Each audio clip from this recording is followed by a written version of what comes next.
The Institute of World Affairs at the University of Wisconsin-Milwaukee presents International Focus, a weekly discussion of the people and events behind today's global headlines. Support provided by Milwaukee Public Television and the UWM Center for International Education.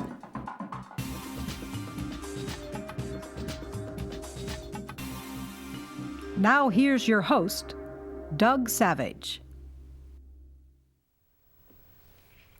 Welcome to International Focus. 2015 marks the centennial of President Woodrow Wilson's invasion and occupation of Haiti. U.S. troops would stay for almost 2 decades, installing a client government, imposing new laws, and fighting an often bloody insurgency, during which an estimated 15,000 Haitians died.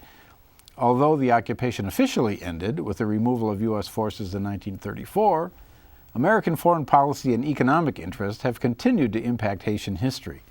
To help us understand the factors leading to the 1915 invasion and the ongoing role the U.S. plays there, we're joined by 2 leading scholars of modern Haiti.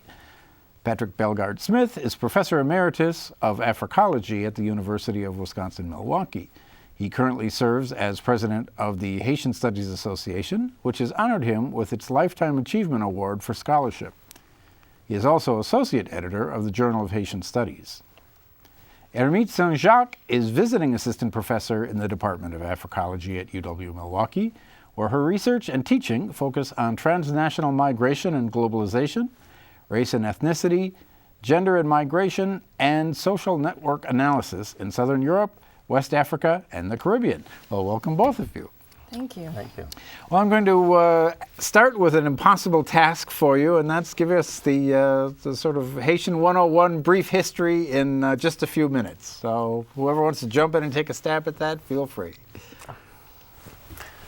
Okay, well, Haiti acquired a very early independence by Caribbean standards and Latin American standards, and it fought 13 long years worth of war against France, where 100,000 people perished.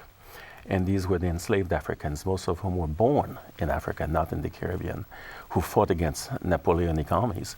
But before defeating the French, they had defeated the Spanish armies and the British armies as well. And so on January 1st, 1804, they become independent. It's the first Latin American nation to do so. And the exciting thing is that immediately they are seen as the enemy by the international system, by the international community that consisted only of white nation states at that point. Only Haiti was the first one to achieve independence that was of African descent. And they immediately provided weapons to South America, to Simon Bolivar. They sustained it, they supported the Mexican Revolution that led to Mexican independence. They even supported the Greeks against the Turks. And so it was very much seen as a terrorist state that supported insurrection elsewhere. And Haiti was accused of fomenting all kinds of mayhem in the British colonies and the other colonies that still had slavery. And the major slave uprisings in the US also were seemingly, well, certainly the people knew of the Haitian success, and so they certainly inspired African American slaves for their own rebellions here that were not successful, obviously. And so Haiti has been the pariah state ever since, and it's never given up that status. And in that early period after independence, were there ongoing movements of people then? Yes, in the beginning, you had whites who owned slaves, who owned enslaved people, who left Haiti and went to New Orleans, went to Louisiana. We have to remember that territory was still French, and so many went to New Orleans or Louisiana. People went all over the Caribbean, Cuba, as Patrick mentioned earlier, before the interview, and as well as the Bahamas. So you had planters who wanted to maintain the slave economy going to other countries where they could have that and keep their property, so to speak. You mentioned Louisiana. The Louisiana Purchase has a connection to this story, does it not? Oh, for the bicentennial of the Purchase of Louisiana, I was invited to go to New Orleans to actually conduct a religious ceremony at Congo Square, a voodoo ceremony. And eventually this thing fizzled out. And I had suggested, because they were inviting the King of Spain, the President of France, and the President of the United States, and I said, what about the President of Haiti? Haiti had something to do with it, and they were surprised. And the President of France said at the time, if the King of Spain does not come, I'm not interested in coming. And the whole thing fizzled out. So I did not conduct a religious ceremony in Congress Square. That's unfortunate. I would have liked to have done that. Well, one of the outcomes of independence from France was a quid pro quo of reparations. Talk a little bit about how that has impacted the early history of Haiti. Well, the reparation was actually given to French slave owners who had lost their property.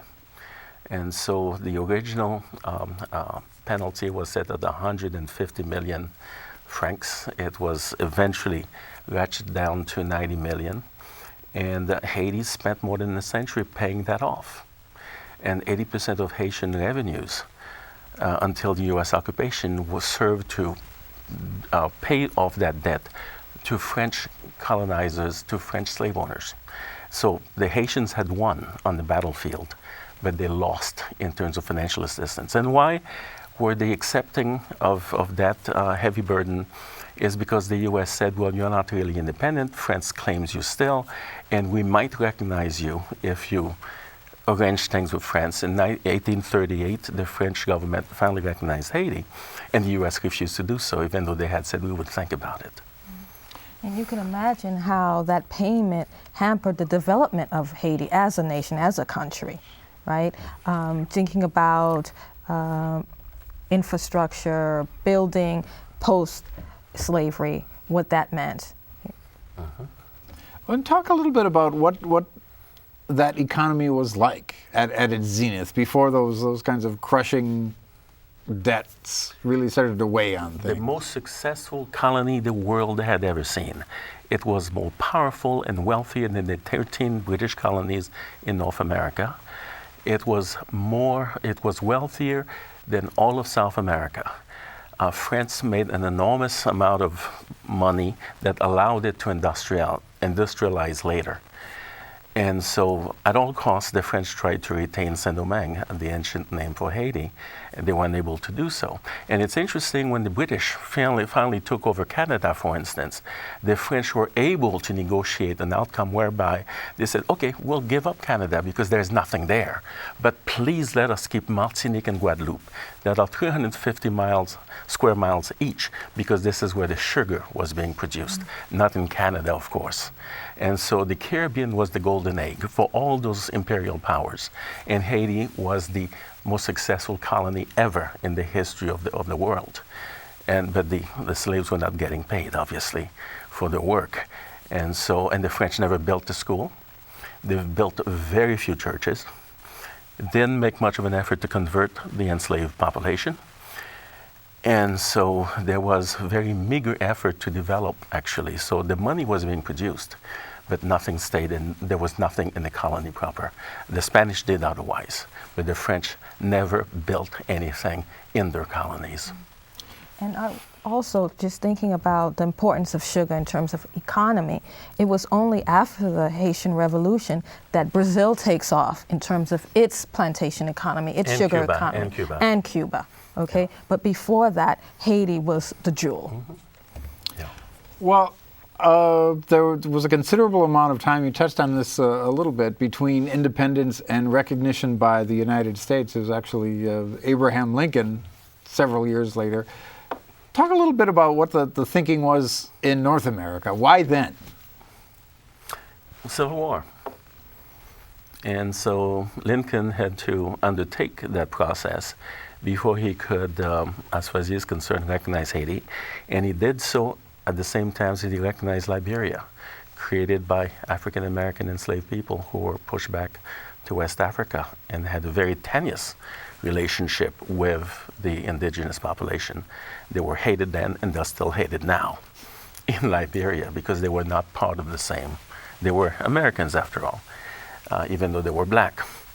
And so, and it's really interesting because you had, of course, a third column in the United States consisting of former colonists from Haiti who were arguing against the new state. And you, of course, had slavery in the South. And you could not quite visualize the existence of black ambassadors in the streets of Washington, D.C. in the early part of the 19th century, giving ideas to African Americans, which would have occurred, of course. And all the way to 1931, when my grandfather was sent as the Haitian ambassador to Washington for the very first time, he was not allowed to rent a house in Washington, D.C. as the ambassador of the foreign country, and he had to live in the premises of the embassy itself. So things had not quite happened yet, even for ambassadors. Well, so 1862 was the formal recognition. Just a few years later, President Johnson is entertaining thoughts of annexing the island. So talk a little bit about that. What was behind that? Well, you have to think about, too, the U.S. having an imperial history, okay? At the same time, you had the Spanish-American War, right? And that led to an occupation of Cuba. The U.S. has also occupied the Dominican Republic and Haiti, as well as Puerto Rico, which is still a territory of the United States. And just thinking about across the Caribbean basin, thinking about Central America, we were in Venezuela, we were in Nicaragua, and I actually told my students on a few weeks ago when we were talking about, I teach a course on Afro-Latin America, and talking about wherever the U.S. was, there's baseball. Why are Venezuelans playing baseball? Because the U.S. was in Venezuela. Cubans, Dominicans, why is baseball such an important sport? Because we were there. The U.S. was there. Well, one of the figures that figures prominently in Haitian history is Frederick Douglass, who was appointed ambassador. And in the 1893 Chicago World's Fair, he had an interesting set of remarks. He said, "We should not forget that the freedom you and I enjoy today is largely due to the brave stand taken by the black sons of Haiti 90 years ago. Striking for their freedom, they struck for the freedom of every black man in the world." Now, obviously, that message would be heard differently in different segments of the U.S. population. Right. As a matter of fact, I came across a document the other day, written 13 days after Haitian independence, 13 days. And it was signed by Jean-Jacques Dessalines, who would become, he was Governor General of an independent Haiti and would become emperor a little bit later. And he says in that document, the state of Haiti will give $40 to all ship captains from the United States if they will drop on the Haitian territory all the blacks that they presently have in their ships. $40. And upon landing on Haiti, they would become Haitian citizens automatically and immediately. So that was the law of the return before Israel established it in 1948. Haiti had it. And Haiti did something else that North Vietnam and Israel did, which was to nationalize the entire territory of the republic, because the landmass had been occupied by French colonial owners. And so the state nationalized the whole country and distributed it later in the first agrarian reform in this hemisphere, giving plots of lands to everybody. Well, we are now at the centennial of another point in Haitian history, the U.S. occupation of 1915. So let's talk a little bit about that. But first, we're going to take a short break. We'll be right back.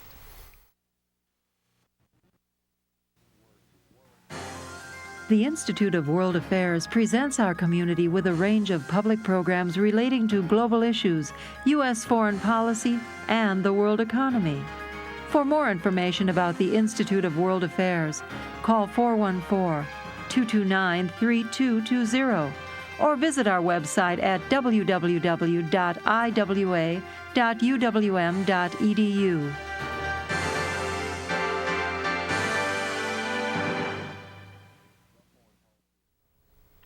Welcome back. We're talking about the centennial of the U.S. occupation of Haiti in 1915. So give us a little background on what was the political environment that led up to actually sending the Marines into Haiti? Well, the U.S. had always wished to do that, exactly that, in terms of annexing the entire island at one point or the other. And they were looking for a pretext. And in fact, the document announcing the occupation was drafted in advance of when it occurred. And so they had printed the document and they had left in blank the space for the date, and they would just write in the date when the time came. And the U.S. had supported a president, Villebrun-Guillaume Sam, who unfortunately decided to get rid of 173 of his closest political enemies. And these individuals happened to be of the, what they would say in those days, the better classes, part of the bourgeoisie, part of the Haitian elite. And when the Haitians saw American warships in the Bay of Port-au-Prince, they decided that they would never be able to judge that president. So they went and killed him, dragging him out of the French embassy. And because they saw the Americans coming and they knew there would be no, they could not do anything about that. So the US descended that time.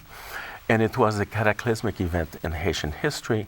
Every bit of all kinds of racial ensued when the Americans debarked. They considered the Haitians in writing as they don't have the intellectual capabilities of a 7-year-old, and they said so. They called the Haitians gooks. They seized the Haitian government, and they seized control of the ministries, even though they were able to find people, such as my grandfather, to rule as puppets behind the U.S. occupation. And whenever the Haitian government decided that they were going to resist, such as taking loans they did not want, Haiti never wanted loans, ever. And the Americans wanted loans, to give the Haitian government loans.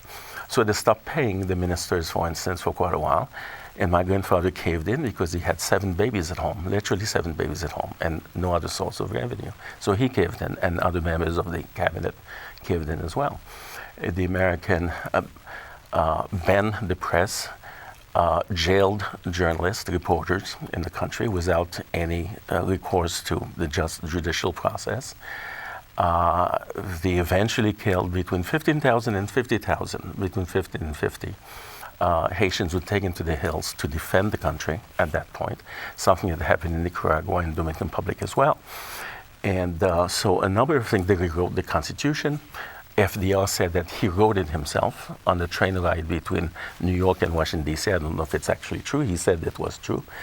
And they also brought in the Protestant missions in an attempt to destroy Haitian culture, to bring the Haitian citizenry closest to some semblance of American culture. So they brought in the Protestants to destroy the Roman Catholic Church and destroy the stranglehold of the elite. But at the very same time, they did something interesting. They brought in back the mulatto hegemony in Haiti in the Haitian government, which eventually will lead to people like Jean-Claude Duvalier and François Duvalier. The blacks were pushed away from governing the country. The mulattoes were established very firmly.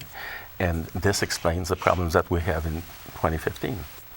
Well, I'd like to read another quote by Marine Corps General Smedley Butler, who served in a number of places in the region, but certainly in Haiti during this time as well. And upon his retirement in 1935, he wrote an article in which he says that he spent 33 years as, quote, a high-class muscle man for big business and a gangster for capitalism. And he helped make Haiti a decent place for national city bank boys. So talk a little bit about sort of the economic incentive for the occupation.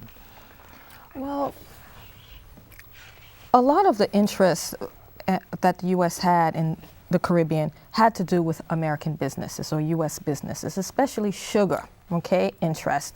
And you had lots of sugar estates, plantations in Cuba, in the Dominican Republic. And one of the outcomes of the occupation was recruiting Haitians to work in these estates, in these sugar plantations. And so you had, during the occupation, over 300,000 Haitians leaving, mainly going to Cuba to work on these sugar plantations, as well as the Dominican Republic. Okay, and of course, with the Great Depression, a lot of that stops, okay, because of the economic crisis. However, you could think of the occupation as setting the motion for modern migration in Haiti, okay, and not only men, whole families left for Dominican Republic and Cuba. And talk a little bit about that sort of intra-island dynamic. There, as I'm sure viewers know, actually two states on that one landmass, the Dominican Republic and Haiti. And how has that dynamic been historically? It's been complicated because when Haitian independence was proclaimed, it was proclaimed for the entire island, not just for the French side. Because the eastern Haiti, as it was called in those days, was under French rule. The Spanish had given it over to France, but the Haitian armies were unsuccessful in making it stick in eastern Hispaniola, eastern Haiti, and so only the western part of the island had effectively its independence. But you see, the interesting thing there is that the Dominicans are of the exact same racial stock as Haitians, but you would never know it because they never say it, they never utter those words. As far as they are concerned, they are Native Americans. And dark Native Americans or light Native Americans, but they are black folks who masquerade as something else. And it is official. That's the way they see it, because black persons must be Haitians by definition. And they have emphasized throughout their history, the national history, how similar they are to Spain and everything Spanish, and including bullfights and that kind of thing. And so there's been that acrimony. And the Haitians occupied the Dominican Republic between 1821 and 1844. And Dominican independence comes when Dominicans were able to successfully defeat the Haitian army. But they will let you assume that they fought for independence fighting the Spanish because it's more glorious to do so. And there are two countries in Latin America that have fought for independence, not from Spain, but from other local powers, and that's Dominican Republic and Haiti, and Panama against Colombia. But they assume it's against Spain, and they won't correct you if you assume that. That's the way it is. And so there is hatred from the Dominican side. There is no hatred from the Haitian side. We see them as sisters and brothers. They look like us. They eat the same foods. And we are there by perhaps as much as 1 million. But there's the tension that has always existed because it was the weaker power for much of those centuries. And until the 1950s, Haiti was far richer than the Dominican Republic, far richer. Well, let's talk a little bit about that era. Cold War, the North Americans are very concerned about communism. How did that play out in Haiti? Well, the one thing, by the way, and this is answering your question perhaps indirectly, the U.S. has selected every single president that we have had in Haiti since 1915. They were doing it off and on before 1915. But after 1915, no Haitian president can become president unless Washington has decreed this is the case. And this is happening in 2015 as we speak. We don't know yet who is going to be the next president because Washington has not made up its mind, even though we went out and vote, but it doesn't matter. And this was the case. And so obviously there was the Cold War, there was the Cuban Revolution, January 1st, 1959, which is January 1st, 1804, January 1st, 1959. And back almost 200 years ago, the U.S. had said we will never recognize another Haiti in this hemisphere because of the black thing. And then in 1959, we'll never accept another Cuba in the Western Hemisphere. And the U.S. held to this, the point of invading Little Grenada in 1983. And so Castro was next door. Haiti and Cuba had always had an extremely close relationship that never disappeared in terms of marriage, in terms of going back and forth and that kind of thing. And so Duvalier was the person because he was anti-communist and he was pro-black And when you are pro-black, you don't discuss social class, and that makes us comfortable in this country. You can be black all you want, nobody cares, because no revolution is going to come out of that. And so we supported him to the point of, and supported his son until the dying days of that dynasty. So we're just got about a minute left. So there were a lot of economic ramifications flowed from those many years of the Duvaliers. And so in just a very brief minute that we have left, what does Haiti need most to get beyond this? To be left alone. To be left alone in short. Because when it was ostracized after 1804, for several decades, the Haitian peasants had the highest standard of living in this hemisphere outside the US. Highest standard of living. They were fat and sassy, but there was no interaction with the outside world. It needs to be left alone. I remember what John Paul II said when he went on some of his trips to West Africa. He said, when Africa is left alone, she works. It works. But of course, he didn't leave Africa alone. He insisted. Well, I'm afraid we'll have to leave this topic alone for the moment. Ermitte Saint Jacques, Patrick Bellegarde-Smith, thank you very much. To our viewers, we'll see you next time on International Focus.